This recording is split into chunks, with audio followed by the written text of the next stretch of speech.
Central food technological research institute ಈ ಒಂದು ಸಂಸ್ಥೆಯಲ್ಲಿ ಖಾಲಿ ಇರುವ ಪ್ರಾಜೆಕ್ಟ್ ಅಸೋಸಿಯೇಟ್ ಗ್ರೇಡ್ 2 ಹುದ್ದೆಗಳಿಗೆ ಅಪ್ಲಿಕೇಶನ್ ಕಾಲ್ ಮಾಡಿದ್ದಾರೆ.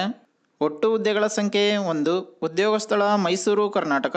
ಸ್ಟೇ ಫಂಡ್ 28,000 ಪ್ರತಿ ತಿಂಗಳು ಸ್ಯಾಲ್ರಿ ಬರುತ್ತೆ ಅಂತ ಹೇಳಿದ್ದಾರೆ. ಈ ಒಂದು ಹುದ್ದೆಗೆ MSc ಪೂರ್ಣಗೊಳಿಸಿರುವ ಅಭ್ಯರ್ಥಿಗಳು ಅಪ್ಲೈ ಮಾಡಬಹುದು. ಲಿಖಿತ ಪರೀಕ್ಷೆ ಮತ್ತು ಸಂದರ್ಶನ ಈ 2 ಸ್ಟೇಜ್ಗಳ ಮೂಲಕ ನಿಮ್ಮನ್ನು ಸೆಲೆಕ್ಷನ್ ಮಾಡ್ಕೋತಾರೆ ಅಂತ ಹೇಳಿದ್ದಾರೆ. 27/6/2024 3 ಜುಲೈ 2024 ತನಕ ಅಪ್ಲಿಕೇಶನ್ ಹಾಕೋಗೆ ಡೇಟ್ ಕೊಟ್ಟಿದ್ದಾರೆ. Central food technological research institute .res.in ಈ ಒಂದು ವೆಬ್ಸೈಟ್ನಲ್ಲಿ ನೀವು ಅಪ್ಲಿಕೇಶನ್ ಹಾಕ್ಬೋದಾಗಿದೆ. ಇನ್ನು ಈ ಜಾಬ್ಗೆ ಸಂಬಂಧಪಟ್ಟ ಅಫಿಷಿಯಲ್ ನೋಟಿಫಿಕೇಶನ್ PDF ಅನ್ನು ಈ ವಿಡಿಯೋದ ಡಿಸ್ಕ್ರಿಪ್ಷನಲ್ಲಿ ಕೊಟ್ಟಿರ್ತೀನಿ. ಒಂದ್ಸಲ ಓದ್ಕೊಂಡು ನಂತರ ಅಪ್ಲೈ ಮಾಡಿ.